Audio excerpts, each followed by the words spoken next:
Thanks for tuning in and welcome to another musicology event produced by the Holly Lane organization. I'm Holly Lane and today I'm going to the Javits Center in New York City for the 143rd AES convention. AES stands for the Audio Engineering Society. At the AES convention we get to see, try, and hear the latest gear and attend tutorials in audio. I'll be at AES with Glenn Coleman and Coleman Audio, who are the custom designers and manufacturers of control room management devices, VU meters, switchers, EQs, summing consoles, talkback monitors, and much more. While we always enjoy showing and seeing the latest gear, it's also a special time to reunite with our colleagues. So today we decided to celebrate that by inviting two of our favorite people who are also world-renowned masters of music and sound engineering and production, Jack Douglas and Jimmy Douglas. And though these are two of the best-known names in the field, even I forget how much they have accomplished and contributed to the history and to the future of audio. So forgive me, but also please allow me to provide a short overview of each for those who may not know. Jack Douglas started the record plant in New York City, working as a recording engineer on projects by Miles Davis, the James Gang, and Mountain. He was the Who's engineer on Who's Next, after which he engineered John Lennon's Imagine. Jack then was the producer-engineer on Lou Reed's Berlin, after which he produced the debut album by the New York Dolls. Jack was dubbed with the nickname the sixth member of Aerosmith. But this does define how much a great producer becomes involved with what they record.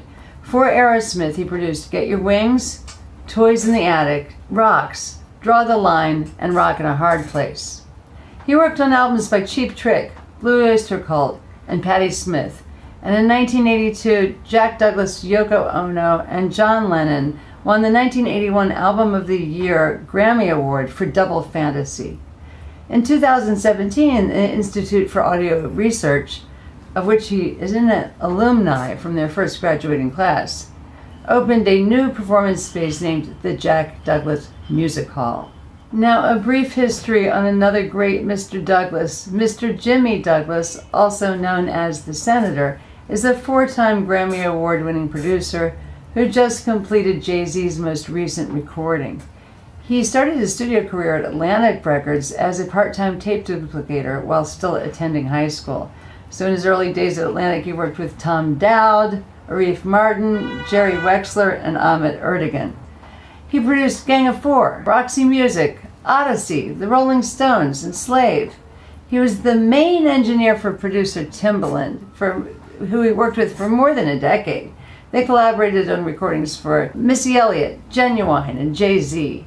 Other Timbaland projects mixed by Jimmy include Bjork, Snoop Dogg, and Grammy Award-winning albums for Justin Timberlake. Other artists he mixed include Duran Duran, Al Green, John Legend, Ludacris, Sean Paul, and Rob Thomas. Having provided only the most cursory biographies of these two true luminaries, it's impossible to articulate how honored we are to have them give us the time for a question and answer session with two great men and minds of music. Thanks also to anyone viewing. I beg you to continue if you've gotten this far, because it only becomes interesting now as these great men of music speak. I'm Holly Lane of the Holly Lane organization. Thank you. Yes. I'd like to introduce Holly Lane, everybody. Yes, I want to ask you, Jack Douglas, what keeps you going all these years producing great music? Money. No, well, it's nice, but I feel most comfortable. I feel uncomfortable when I'm not in the studio for a while, or I'm not working with an artist. I start to get like itchy. So, that's my life has been for the last almost 50 years, either as a musician or as an engineer or as a producer. And so I don't know what else to do. Now I'm scoring film now, which is more fun. So that's what keeps me going. What about the AES convention here? How does this You know. I haven't missed an AES convention in probably 20 years. Or, I always love it because I get to see old friends that I don't see. Like Rod O'Brien, he's over there somewhere. And some record plant people, and Jimmy, my brother. I like it. And talk about Coleman Audio, because that's why you're here. So yeah, it's important. I didn't pay him for that. Okay, but I just say you might have something to say about this great Good company. gear. Anyone else questions? I'm going to answer that same question, even though you didn't ask it of me. I'm going to answer the same question because I liked his answer. And people ask me the same thing. Why are you still? I'm still doing it because I didn't make enough money. That's number one. I didn't have the right managers he had. But the other one is like, what else would I do? I live in Miami. It's a great state. It's wonderful. What, I'm going to sit around in the sun all day? I don't think so. Even if I'm doing nothing, I'm doing this. And now the great thing is you can have a studio at home, in your house, all day long. So you can do it and do it until you can't do it no more. Richie Reimer, any questions? That guy with the hat. Reimer?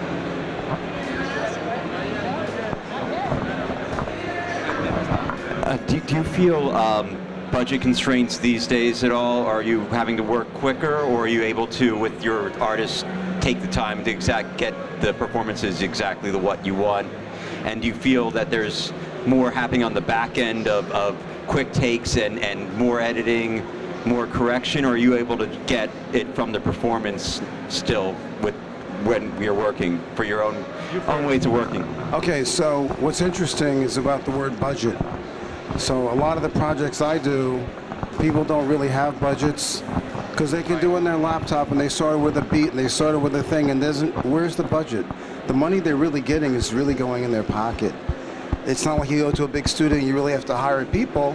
You just, and so we go and we work and we work and we work until they get what they want. That's what you do with the budget thing. In terms of the pressure and on the backside, I'd say there's more pressure in the backside from the record companies now, because now they can tell you what to do, because you and everybody else out there standing out there can do what I do with your little laptop. So I can't tell them, but I can't tell them. No, but what I'm getting at is I can't tell them, you know what? No, I'm not going to do it because it's a pain in the ass to do. And they're like, oh, I'll get him to do it then. So that's kind of how it's changed, where like they have the upper hand now and they want to change a word.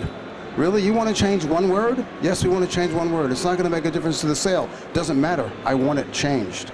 And that's the difference. Whereas we both know back in the day, it'd be like, I ain't changing it. Not doing it.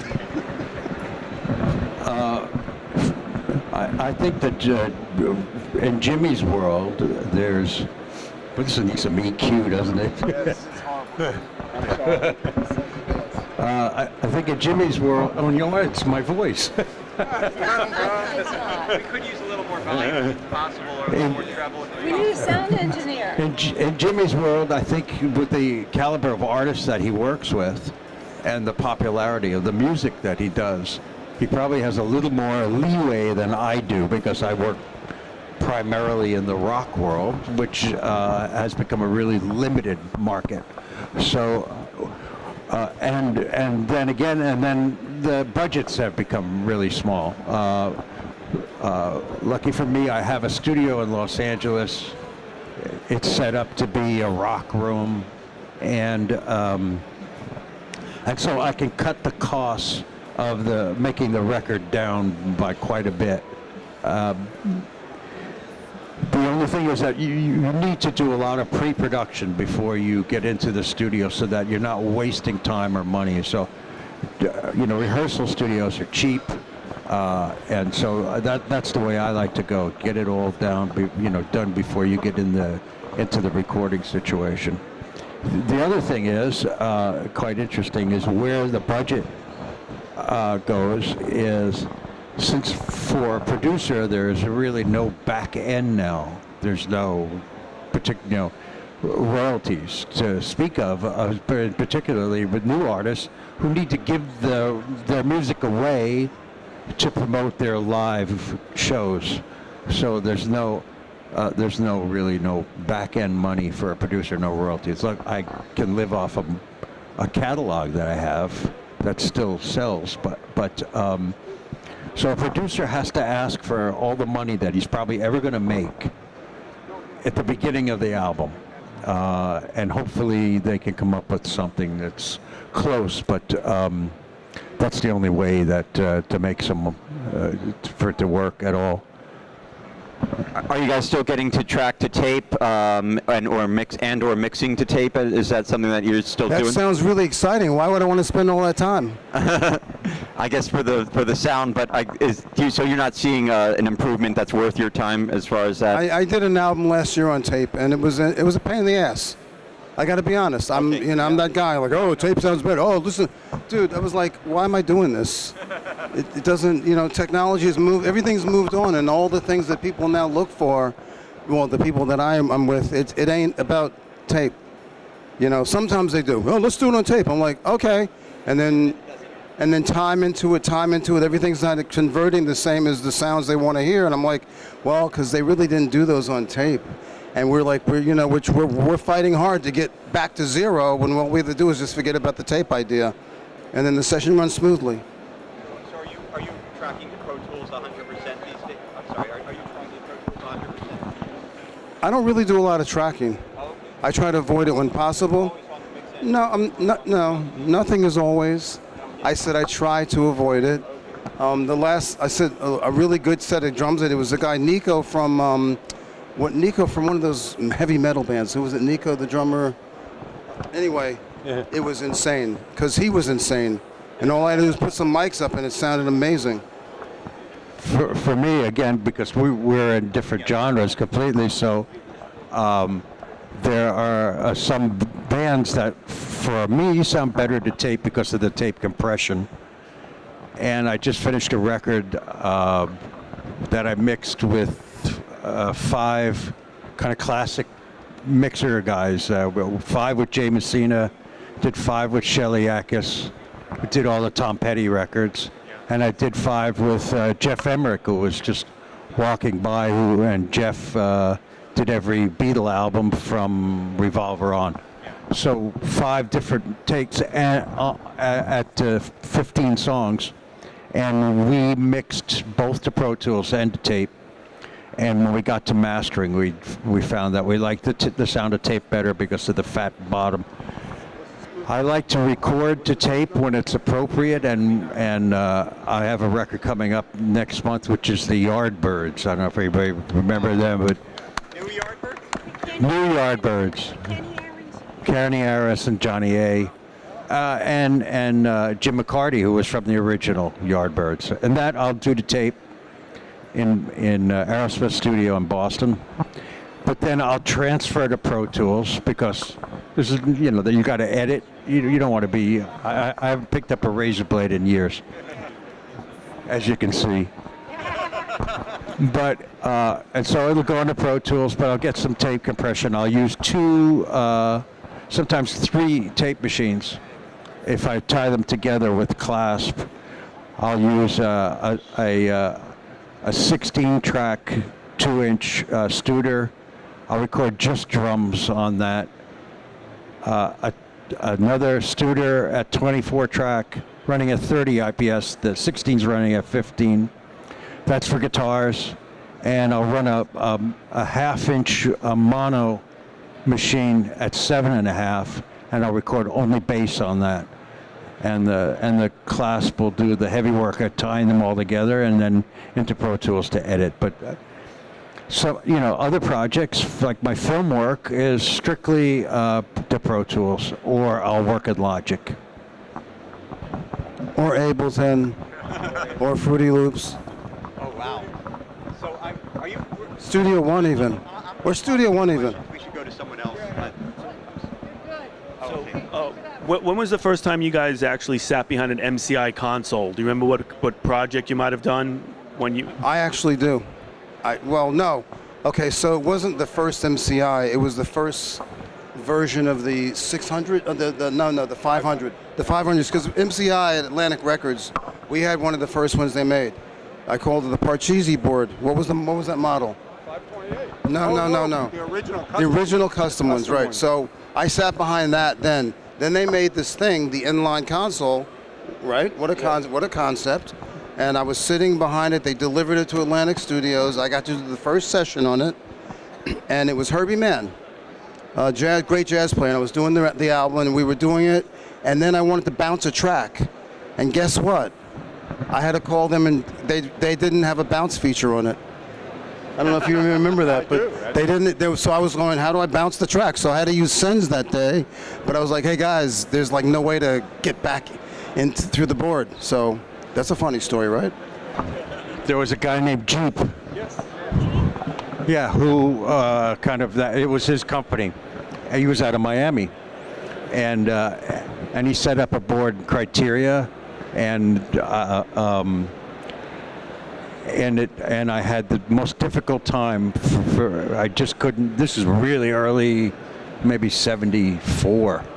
I couldn't get a sound out of it. I went crazy, but it turned out that it was such an early board that it was a little screwy. But he also delivered the MCI tape machines, which had an incredible sound. I mean, those things just rocked.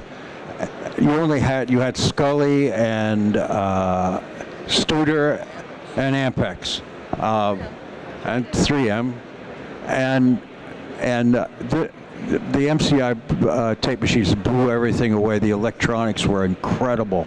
But he straightened out the MCI board, and it lived at Criteria and I guess Atlantic for many years. Jeep did, yeah, Jeep. Yeah, I think he's gone, isn't he? He's gone. So Jimmy, as expiring mixer and masterer, what are your favorite plugins, like your go-to plugins? So plugins. What are plugins? Your go-to plug. You go to plugin, exactly. Pull down the menu and you go to plugin. Go to. I mean, there's waves. It depends on what I'm doing. I mean, I'm going to make this statement, and people get really bent out of shape when I say it, and I don't mean it to the letter. But in general, I have enough different plugins from enough different companies that when I'm in a hurry, most of them kind of feel the same. I don't mean that. They don't feel the same. The algorithms are different. But if I need an EQ really quickly, one of any of those 5 companies I'll be able to make it work quickly. I'm not saying I'm going to sit there and really go crazy with it, but I don't really go crazy with anything. My whole approach to mixing is really like back in the old days. It's like you don't go crazy. You kind of get the gist of it, you get the idea of it, and you move on to something else, because that crazy stuff, It never ends. Anybody here play drums, by the way? So one of the things I really hated doing, I hated doing with a passion, I hated tuning drums. Well, you know why I hated tuning drums? The detail in getting the tuning between this one and that one and this one and that one and this one and that one. After a while, I'm like, I can't hear anymore. I just want to get the overall sound of the drum, and I want to see that it kind of works, but I don't want to sit here all day making it perfect. And I kind of do the same thing with the mixes. It's like, I want to hear the kick change right now, and oh, that's better. Let's play with the bass a little while now. Oh, that's better. And I kind of go around in a circle, and in a circle, till eventually I kind of keep changing things as I go around instead of sitting and looking for the perfect storm. Was that silly? No. That's the way to mix. You keep going around, put the vocal in, see if it's starting to fit. Then, because I work with drums so often, I really like tuning drums because what I'll do is I'll get a collection of tom-toms, and the kits that I use in the studio look like, they're all from different manufacturers. I just go for the individual sounds of the tom-toms and the snare and the bass drum, whatever one sounds right for the song, so that you're changing the character of the bottom of the song to fit the song. And one thing that I've learned from one of the engineers that's probably wandering around here with grayer hair than me, is that if you get the key of the song and then you tune the toms to a relative key, so that they're relative notes, that those are notes found in the song.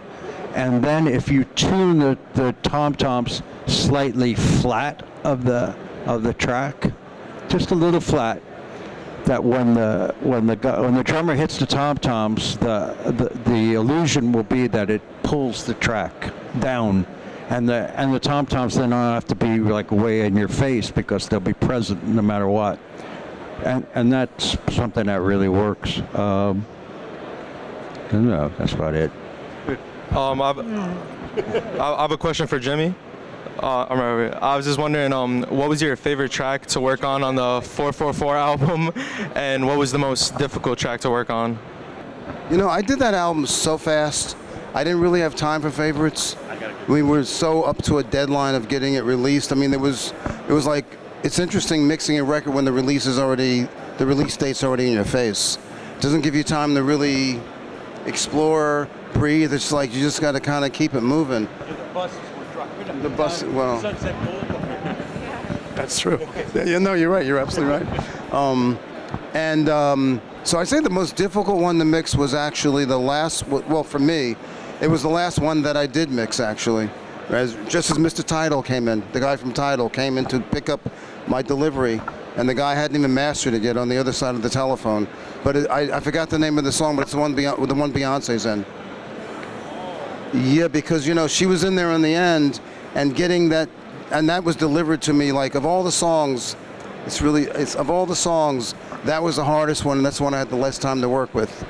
So it was delivered like already the last day. I had less than 8 hours to mix that song.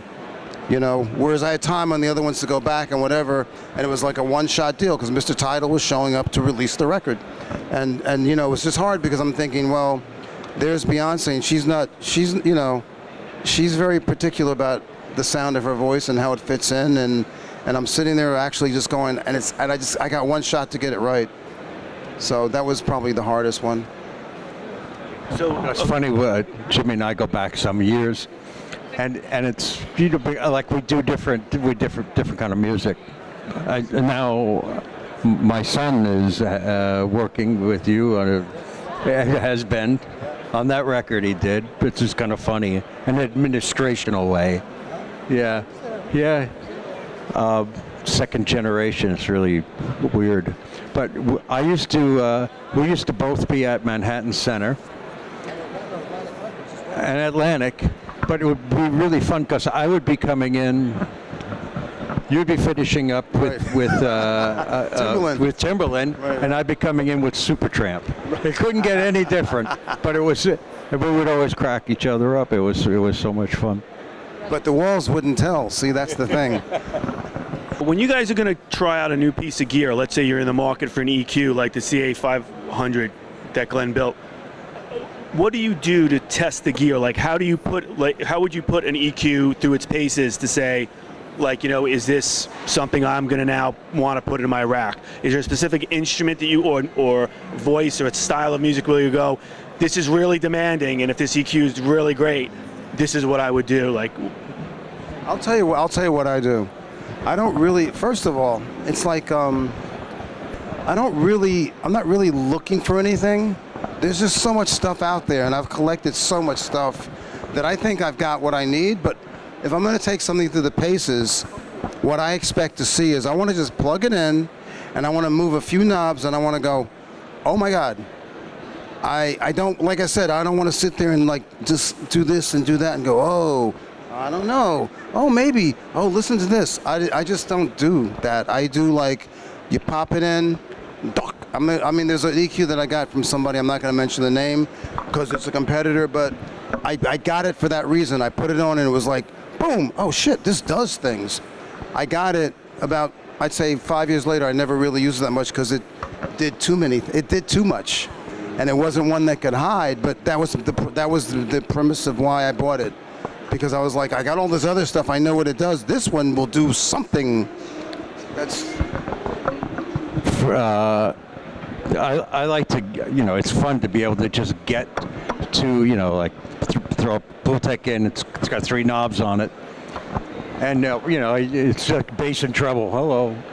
But there are times where I need to hear a real musicality out of a piece of gear like that would offer you, so that I can, that I can lean on certain harmonics, or get rid of some harmonics I don't want, and that comes up more with stuff that's guitar heavy, and especially if you have a lot of guitars in the mix, and you've doubled your rhythm, and you need to pull a couple of things out so that the vocal will get through. But musicality, that's what I look for. I wonder if you have a favorite, or what would you consider your most successful mix? Probably the one I hear more than anything else is Walk This Way. What is it? Walk This Way. Yeah. What was the question? What is my most successful mix? I mean, I'd like to. One of my favorite mixes. Oh, yeah, there's a lot of them, but that's the one I hear a lot. I'm sorry, Jack. I didn't quite hear that. What was it? Which mix? Walk This Way. Walk This Way. Sure. Most successful mix do you think you've done? Well, I can't judge successful because I don't look at numbers. You have a And I don't personal- get the royalty check, so You have a personal favorite. I know it's like choosing children. No, the one that, well, I hear them all. I mean, okay, I'll go back a little bit. One of my favorite ones that I've done that I'm kind of proud of, I would say is Cry Me River. That Justin Timberlake. That's one that I go back and I go, okay, that was kind of my old school and my new school, and kind of worked. Hi, this is for both of you. I was just wondering how both of you got your start, and also if you had any preference for working with established artists or you prefer new artists. I prefer artists that aren't a pain in the ass, whether they're new or they're established. Legacy. On new artists, I like artists that have an original sound, something I really haven't heard before, and they're saying something that's meaningful, even if it's not earth-shaking, but something that's true to them. And I like working with established artists that respect the fact that they're artists and that I'm a producer, so that they're not producing, because I don't try to sing over their tracks. So that's what I look for. Okay. And how did you get your start? I started as a janitor at Record Plant, but I was a musician, not a magician, a musician before that, yeah. And you, Jimmy? I prefer to work with, like he says, I think we all like to work with people that are what we believe are unique and different and have something special to offer. Something that you'd be proud of. Like you work with some artists and sometimes you're not really even proud to play the record. I don't know about you, but sometimes you make a record and like people are like, let me hear it, and you're like, let's listen to this instead. But you want to find somebody like you, that you're the guy going, hey, come here, you got to hear this. You got to hear this. This is something different. You're going to enjoy this. It's like turning people on to something really good. And preferably people that are known, because that way it helps to push my craft and helps to get my work heard. It's great to make work for yourself. It's great to be doing it there, but if it doesn't ever go anywhere, you end up with a bunch of demos sitting on the shelf that nobody ever heard. How to get my start? I started at Atlantic Records, and I grew up in a town called Great Neck, Long Island, where Jerry Wexler lived, the owner. And through his daughter, I was able to procure a position at Atlantic, just being the little schlep around the studio. And there I met Tommy Dowd, and I worked really hard to try to show Tommy what I knew. But I wasn't really trying to show Tommy what I knew. It was fantastic. You got to imagine walking to the studio when you have no magazines to tell you what a studio is even. I'm sitting at home with two cassettes, not cassettes, they didn't come along yet, two reel-to-reels. And I'm playing guitar on one, and I'm bouncing it to another one, and then playing like a cymbal, and then I'm singing, and I'm doing this back and forth. I have no idea a thing called the studio exists. I'm just finding this out. And suddenly I walk in and there's all this stuff, and I'm like, holy shit, this is Mecca. So that's kind of how I got my start, yeah. I have a question for both of you. For doing this for so long, what keeps you excited? I mean, music excites me, film excites me, art excites me. What doesn't excite me is, the other thing that that I have the credentials to do, which is to be a bag boy at Ralph's or Stop and Shop. So I'm excited that and really humbled by the fact that I do the thing that I love for a living, and I never forget that, not a single day when I wake up in the morning and I go, well, you know what I'm going to do today? I'm going to make music. And no, not to put down being a bag boy at Stop and Shop. Some people are into that, but I really love what I do, and so that's what keeps me excited. Well, one of the things that is exciting, and no matter how much you tell people, and it's always continually the same thing. When your work gets recognized and it gets put out there, and it's on the radio or wherever it is, and people recognize your work and they like what you do, that's exciting.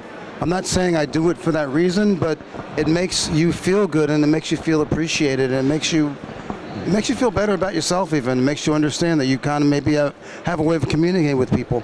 Because, music is communication.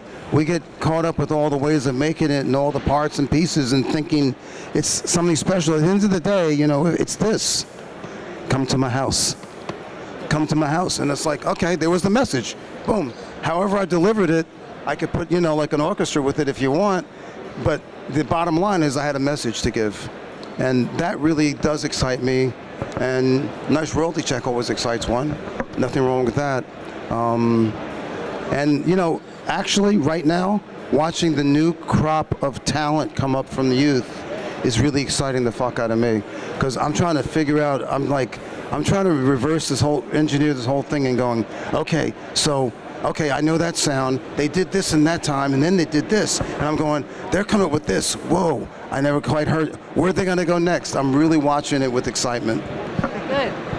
Yes, Jimmy, Jack, question for you both. Really a fan of you both. Really honored to be able to ask you a question. A study's been done recently that there's been a real lack of timbral diversity in music in recent times. 60s and 70s and the 80s had much more of a timbral color and sound of color, and that some of the comments that music of today sounds a lot more similar to one another as opposed to what was happening in the 60s and the 70s and 80s. Can you both speak to that? A lot of it is because consumers are demanding that the stuff sound the same. What's popular now is when a certain demographic that buys or listens or streams music, what's acceptable to them, and when they listen in their earbuds. Now this is a lot different from the 60s and the 70s and the 80s when people went out and bought equipment and so they could listen to it and appreciate the nuances of high fidelity. No one really cares about that. They really want loud. They want the beat to be heavy and a lyric that they can relate to. There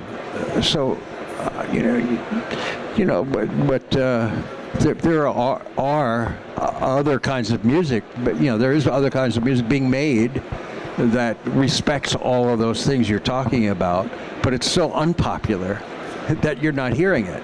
What you're hearing mostly is pop, and I'm not putting it down at all. It's cool, It pays the bills. Yeah, and it pays the bills. So that's. I don't know how deep you want me to go into I think about this all the time, by the way. Only because I've been there and I saw what it was, and I'm also here now, and I do what they do. So it's like they're two different worlds. And a lot of it has to do with the technology. And what I mean by that is this, and I'll go back to, why. Drums and stuff back in the day, that was considered heavy. That the beat was heavy, but it's all the way we mic them and the way they sat inside the track, the limitation of tracks, etc. that's all you got. So that was the level of heavy was here. And then as time went on, with the advent of samplers and all these samples and stuff, I can make it as heavy as I want to make it, and I don't have to rely on a good drummer. I don't have to rely on anybody. I can do the whole thing by myself with a machine. So back in the day, we relied a lot on the tuning of the drums, the sound of the drums, the guy playing the drums, the guy pulling it all together, orchestrating it. There were so many parts that were limited, and then how many tracks do you have? How much money do you have in the studio to make the drums sound heavier? Guess what? Not important, right? We're talking based off the money. Now, I can go home, I'll go to Splice, I'll pull down a loop or two, I'll pull down a loop or 3 or 5 or 7 or 15. I'll go find some samples of everybody. I'll sit here and I'll stay at home for 15 days. And I'll make that one track that does exactly what we just described. Sounds like everything on the radio. Why? Because if I want to get in a door, they want it to sound like everything on the radio. They want the same record they heard that made success, except they want a different record. They want that record, but they want it different. And the thing is, if you want to be, and another thing you said, there is somebody making the music that you're talking about, you're just not hearing them. I mean, I'm a firm believer that anything that you can think of, somebody else on this planet is thinking of it. You're just not connecting the dots to know where they are. They may be sitting in Wyoming, you guys will never see each other, and they're probably making the same thing that you like. Yeah. Whereas what I'm talking about is like a bunch of people, 15, 20, 30 people, a team that says, we're gonna make this sound to be heard. And that's what we all get stuck with. But what's interesting is that you just worked with No ID. That guy is forever searching for the newest sound. I mean, but you've seen his gear. His gear is insane. Stupid. It's crazy.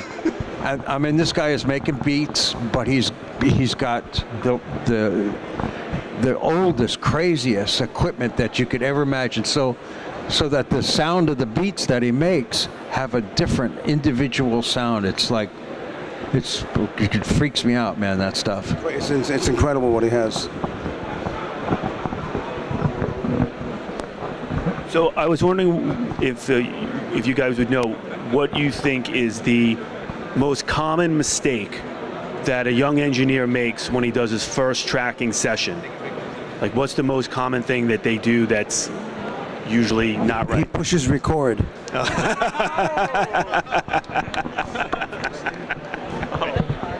The one that I see most often is that a young engineer, he doesn't know how to set up his gain structure, so that he's picking up gain from like outboard gear, or he's not using his line amps properly. He's got his fader up all the way to the, they don't understand the gain structure. That's the first thing. And the other thing that I find is that they don't know how to communicate with the artist. Maybe that's the biggest mistake. And they don't really try. Right. They don't know how to try. But if I can elaborate on that, that's really interesting. I kind of found Timberland. I was with him for a lot of years, and I showed him a lot of stuff, and he showed me a lot of stuff. We came together, Batman and Robin, for many years. And as time went on, I needed to go back and do some of the stuff I was doing before. Anyway, I was trying to pass the wand to this kid who went to Full Sail, and together we would do a lot of things. Like, for instance, he would sit all day in the studio, and he would take a piece of a guitar, and he would spend like 4 or 5 hours, and he'd come in and have a guitar part. And I'd look at him and I go, what are you doing? He goes, I'm making a guitar part. I go, why don't you just pick the guitar up and play it? Because I can play, and I'm like, that in my day, that was part of what you could do. You could play. And he doesn't know how to play. But he learned how to use the machine really well to make a part, which was very stiff because it was created that way. So anyway, what I found was I was like, I got to start moving, so I trained him to move in the Timberland spot to watch my back when I had to go. He could watch my back. Tim wouldn't be left alone. But he took it the other way to kind of start stealing, because of modern technology with the SSL and all the recalls. He took it upon himself to figure out how I'm doing everything I'm doing and to make it his. And how do I know that? Because I went to make a session one day with a new assistant, and I did my session. He goes, wow, your stuff looks just like demos. And I was like, oh, okay, I get it. So, but here's what happened. One day, Tim calls me, goes, Tim, you got to come here, man. The guy, he ain't da-da-da. I said, he's cool, man. He's already good. No, man, he's not. And I flew all the way down to Miami, went down there, and exactly what Jack said wasn't what it was. He couldn't figure out the gain line structure thing for stuff coming in. He had no concept about how to hear, figure it out, and make it right. So everything he was doing was just screaming, and he didn't know where to change the gain structure, so everything was sounding like shit. So that's something that you learned very early in Atlantic. Well, old school. Well, the thing gain is this. structure. The thing is, so here I am. And really, I'm literally a little kid, and here's Aretha, and they stuck her in there, and they gave it to me. Like nobody, you know, there's a guy, Gene Paul here, who we used to work together a lot, and we would share the duties, but I was in there, and this particular board had no, it's the one they made at Atlantic before the MCI showed up. It didn't have something, but I didn't know what something was anyway. Nobody ever taught me. So, no, it didn't. No, it had a mic trim, but it didn't have an insert point. Okay. All right, so you couldn't put a limiter in between it or nothing, and I didn't know how to use a limiter anyway, so it did me no good. But my point is, here's Aretha out there, Jerry and all those people, they're doing what they're doing, and they're expecting their product to be correct. There's no room for error. All I did was sit there like, I'm going to get fired, and she'd be singing, and I didn't know how to, you can't ask Aretha to get a level, not really. You can't, I mean, you could. So I would kind of get someplace there, but then when Aretha would start singing, her dynamic range is so insane that I'd be sitting, and all of a sudden she'd put her arms back, and she'd go, ah, and I was just like, I turned the knob. I was sitting there riding the mic pre, because I didn't know what to do.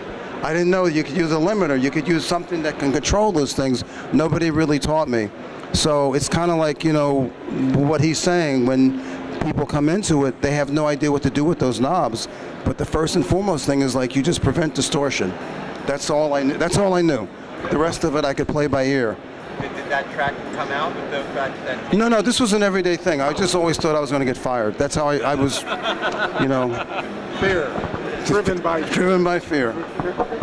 You must have been on it though, because if it passed muster, then...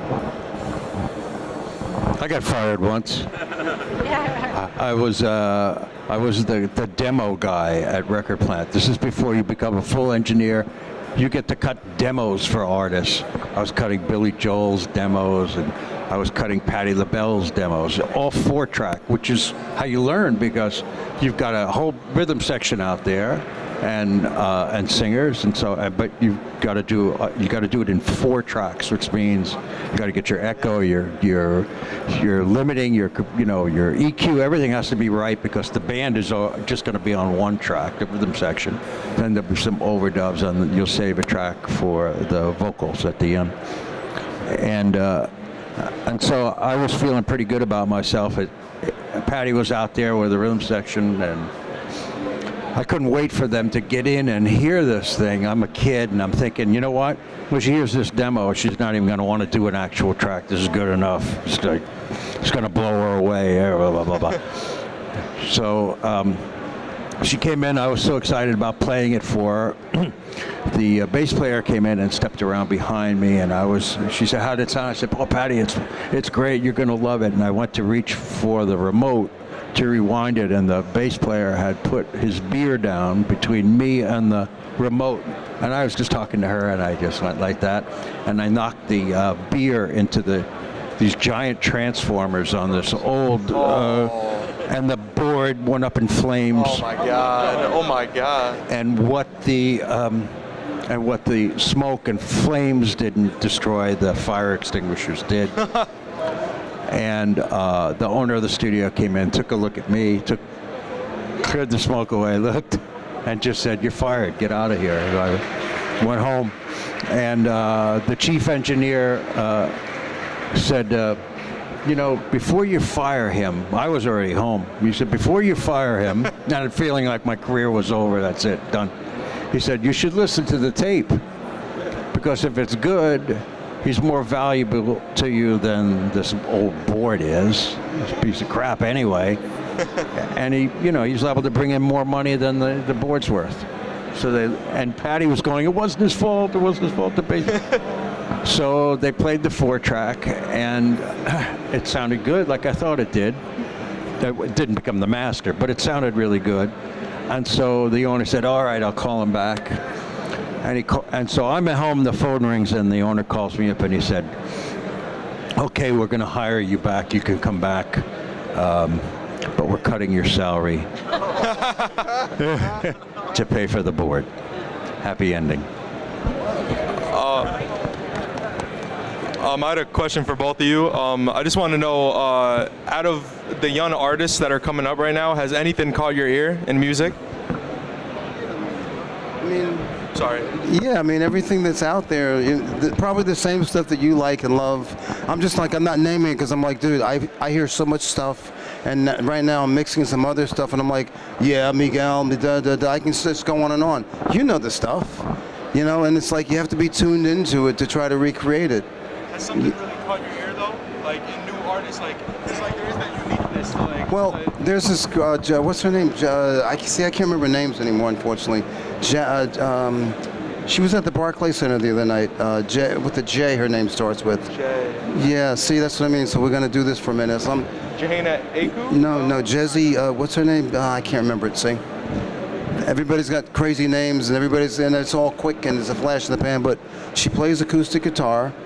And she's dope as fuck. That's all I know. And there's a whole slew of people coming up.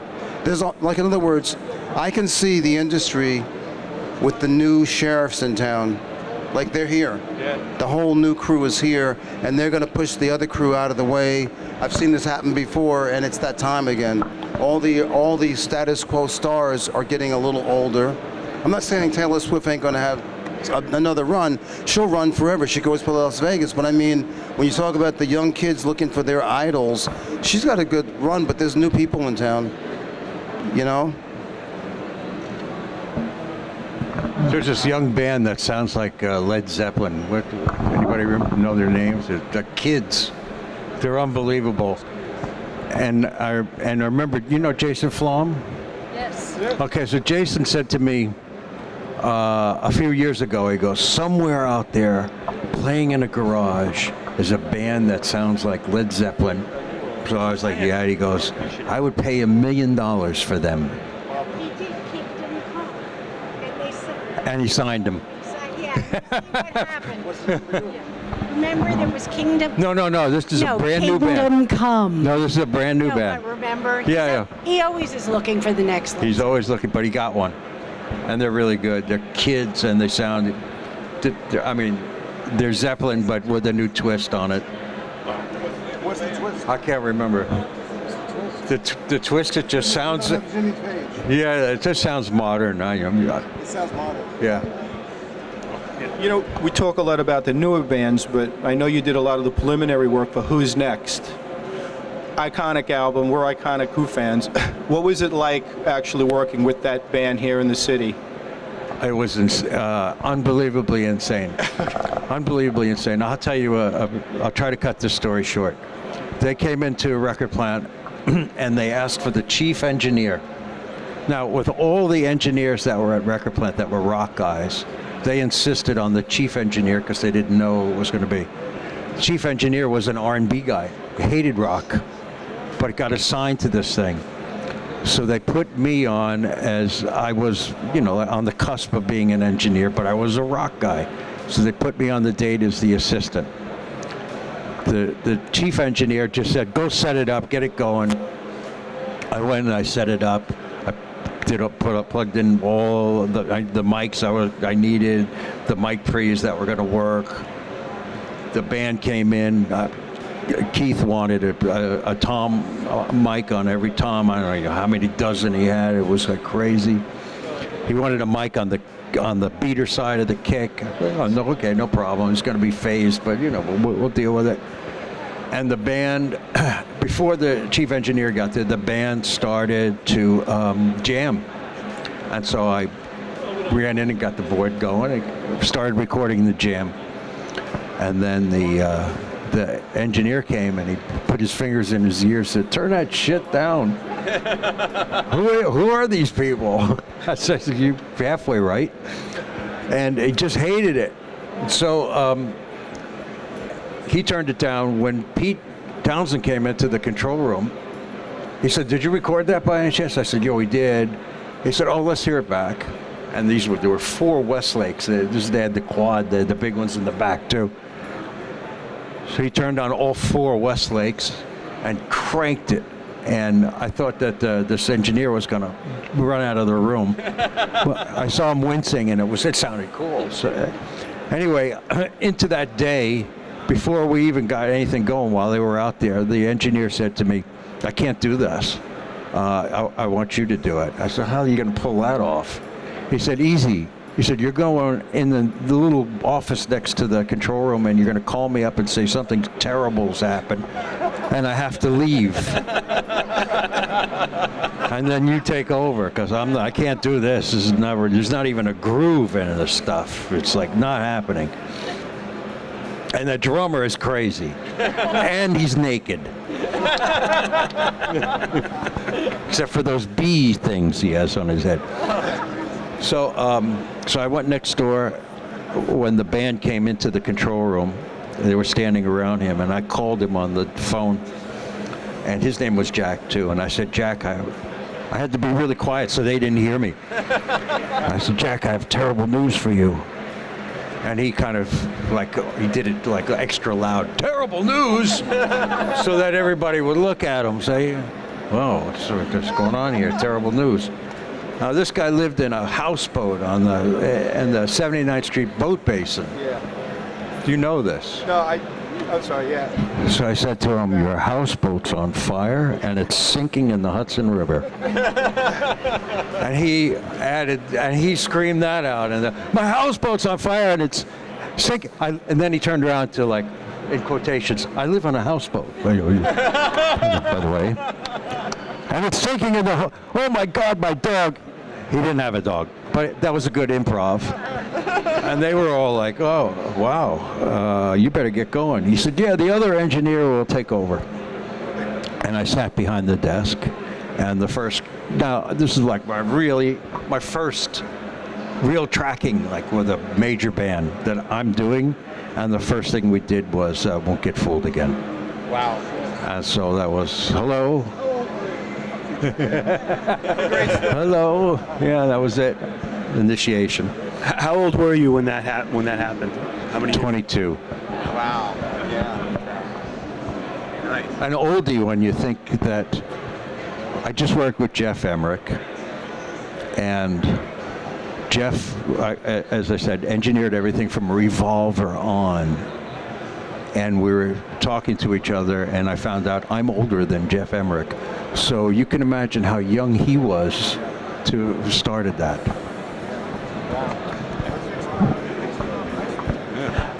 I've got a question for Jimmy. I see in your Wikipedia page that you did some work with Odyssey, the R&B group Odyssey. Yes. Sandy Linzer brought me in to play clavinet, but just for the single. And I'm wondering if you did the mix of the single too, or just the album. Sandy Linder? Yeah. No, I didn't do. The album I did. Yeah. Had nothing. I did the whole album. I produced the whole album. Oh. Wrote was half that the after songs. Native New Yorker? Yes. Oh, It was a different. Fantastic group. I just think they're really great. Thank you. Yeah. I was wondering how much of your stuff are you still going through a console and analog console versus in the box, and whether you have a preferences for that, and whether you're doing any kind of analog subbing either on the back end. Funny you should mention that. Yeah. So, I have in my studio. I had a VR 72 Neve console, and I've had it for a bunch of years. And right before the hurricane, it walked out the door. So basically, what I've been using for my summing is really I've been using a Neve 8816 for no other reason than the fact that I just had it sitting around. Do I like it? Do I love it? I don't know. It works. It's still got a few knobs on it. I can still send stuff out to them, and I can still pretend I have a console when I need to. What I use for my monitoring section, however, funny you should ask, is I actually use a Coleman audio. Awesome. Yes, and when we're discussing something, trying to do something very interesting, I shouldn't say anything, but I'm going to say it to hold them to it.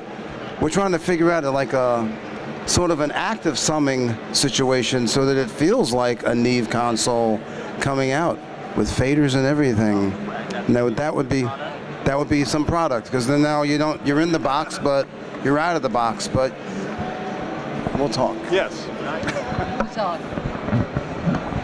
I don't work in the box at all. I work totally every part of it. I don't have a box. You have a favorite console? Yeah. You have to have a favorite console you like to work on? I like APIs and Neves, older stuff. In the box is great, and I'm not opposed to using when I'm in Pro Tools and that leg, using the really cool plugins. I'll weigh things out. Does this universal thing or this waves thing sound better than this piece of hardware I have? Hey, it does. I'll use it. And there's so many pieces of software that just do things you could not do otherwise. And to start with, tuning, it's the Echo Boy sounds pretty good, and I don't have to have a VFO on my monotape machine to get the echo. I just put in the BPMs and I'm on my way, so there's all these great things, but I don't really work like solidly in the box. It's always spread out on the board. So one of the things I will talk about working in the box. Even though I had that console for all this time, people are going, "You're finally in the box." I'm like, I've been in the box for the last I don't know how many years. I just happen to have the console, and he's playing around. And so the reason, and actually this actually happened to me, the reason we do different projects for different things and different people, and there's different needs. I'm stuck with a lot of A&R people they have to pass the mixes around to 1 million people and get all kinds of answers, and they come back and they always want to change things, constantly change things. I don't have time to sit there and sit there for half an hour to get the mix back to zero to move one little stupid thing, and it's always one little stupid thing. But it's always one little stupid thing 10 times. Like, they don't get them all one time, and you can do that. It's like, oh, that's good. And then a week later, hey, can you turn the other thing down? It's like, so after a while, living in the box, it's a necessity in this profession, on this side of the profession I'm in. Now, so I talked about the board, and so here's one of the things that I did. I had made this mix, and it was a Canadian mix, and they never got back to me. This happens all the time too, by the way. This happens all the time too. They don't get back for 2 weeks, 3 weeks. You're on this other things in life, and they send you a note. Oh yeah, can you make it do whatever? It's like, I don't even know the song anymore. I'm not even in it anymore. So I'm really mentally just moving what you did. So they didn't get back, and then they asked for one change. I kind of did the change, and they didn't get back to me. And the console had to go. And here's what Idiot didn't do. Idiot didn't print all the passes for the hell of it. Why would I? Every time you want a recall, if I'm doing 10 recalls, I'm not going to print 10 passes every time to send you so you can say, do it again. So I give you an idea, you tell me yes. When we finally get it, I'll print all the passes. They never answered me. I didn't print all the passes. Console goes out the door. I got a new computer at the same time. I have HD, and I have a second room that doesn't have the HD. Everything was not compatible. And then they go, this is great. Can we just have the passes now? And we want to go to mastering. I'm like, the console's out the door. I couldn't get that, and I'd gone out of the console and back in. I'm sitting there going, I can't believe this. It took me 2 days to try to get back where I was because I didn't document anything because I didn't need to as long as the console was there. And that's kind of why you stay in the box, because that was hell. I get that completely. When I'm working with an insecure artist or record company or A&R guy, like I said, I like to go to tape, but I also go to Pro Tools. And when I do, and I know the guy's going to be calling me up, and you probably do this too, but you haven't mentioned it, is that I'll print a lot of stems, and I mean, I really break it out so that I never have to go back to the console. I just can go in then and like, oh, he wants this done, this done. It's in the stems. Just slam it all back together again. Here you are, right? But he's not. You might want to print that to tape if he's in love with the tape. But most likely that artist you want to stick in Pro Tools with, and that's it. But that works for me. Stems. Yeah, we got to wrap this up. Give me the horse.